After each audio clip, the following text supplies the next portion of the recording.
혹시 성경 읽어보신 분들 이런 생각 안 해보셨어요? 왜 우리가 아는 그 이름, 토마스가 성경에서 도마라고 나올까요?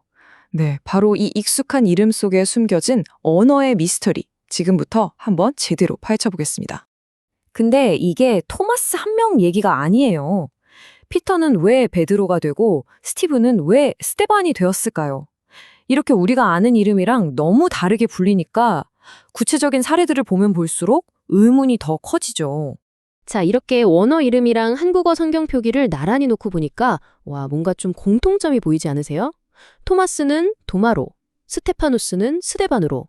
가만 보니까 트, 프, 크처럼 좀 세게 숨을 탁 터트리면서 내는 소리들이 드, 브, 그처럼 훨씬 부드러운 소리로 바뀌었어요. 대체 어떻게 이런 일이 일어난 걸까요? 이게요, 그냥 단순하게 번역을 잘못한 게 아닙니다.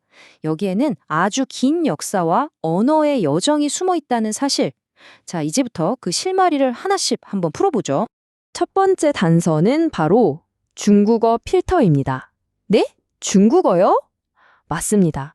이 이름들이 한국 땅에 도착하기까지 어떤 경로를 거쳤는지 보면 결정적인 힌트를 얻을 수 있어요.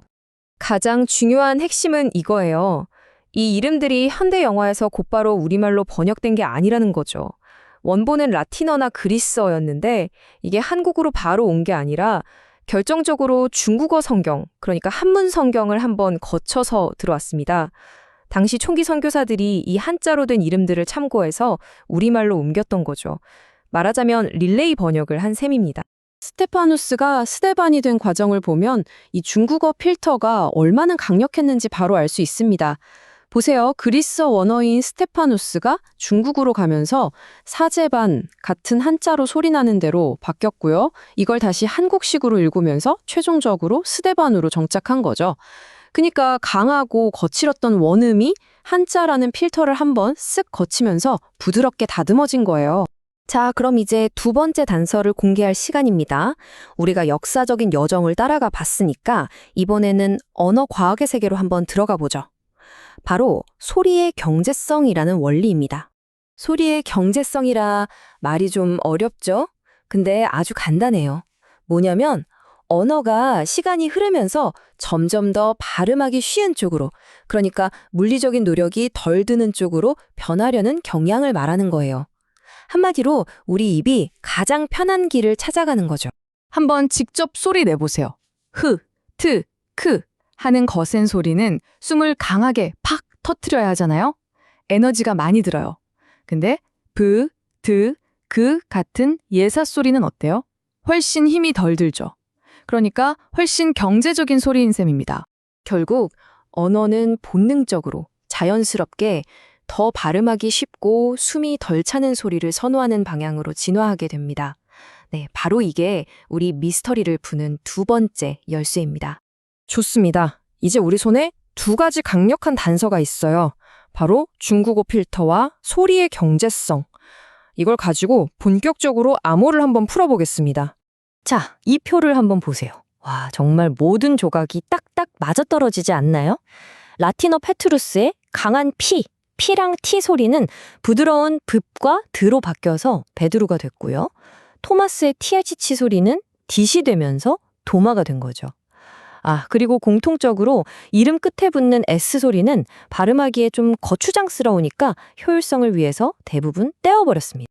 그런데 말입니다. 마르쿠스가 마가가 된 것처럼 이건 좀 더 복잡해 보이는데요. 이런 변화는 어떻게 설명할 수 있을까요? 사실 여기에는 우리가 봤던 언어 규칙들이 훨씬 더 깊고 복합적으로 적용됩니다.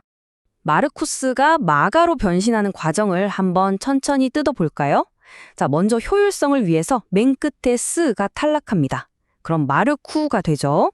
그 다음엔 더 간단한 음절을 만들려고 르의 리를 받침마저 생략돼서 마쿠가 돼요. 그리고 마지막으로 소리의 경제성 원칙에 따라서 강한 크 발음이 부드러운 그로 바뀌면서 짜잔! 최종적으로 마가가 탄생하는 겁니다.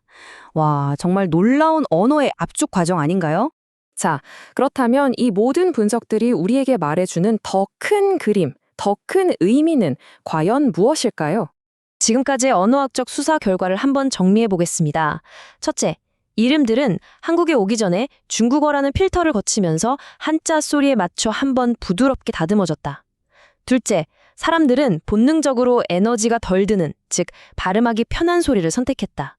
그리고 셋째, S나 R처럼 굳이 필요 없는 소리는 과감히 생략하면서 음절을 아주 단순하게 만들었다. 이겁니다.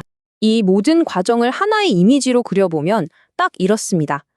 마치 울퉁불퉁하고 각진 원석 같았던 원래 이름이 시간과 번역이라는 아주 긴 강물에 휩쓸려 굴러가면서 모서리가 다 닳아 매끈하고 둥근 자갈, 즉 오늘날 우리가 부르는 한국어 이름이 된 것과 똑같죠. 정말 기가 막힌 비유입니다. 결국 이 성경 속 이름들은요, 수천 년에 걸쳐서 서서히 일어나는 언어의 진화 과정을 불과 100여 년이라는 짧은 시간 안에 압축해서 보여주는 정말 완벽한 타임랩스 영상 같은 거예요. 이건 단순히 외국어 표기법의 문제가 아니라 하나의 언어가 다른 문화와 만나고 또 스스로를 어떻게 다듬어 가는지를 보여주는 아주 생생한 증거인 셈이죠. 자, 그럼 마지막으로 여러분께 질문 하나 던져보겠습니다. 우리가 매일 아무 생각 없이 사용하는 수많은 단어들 속에는 과연 또 어떤 흥미진진한 언어의 수수께끼들이 숨어 있을까요?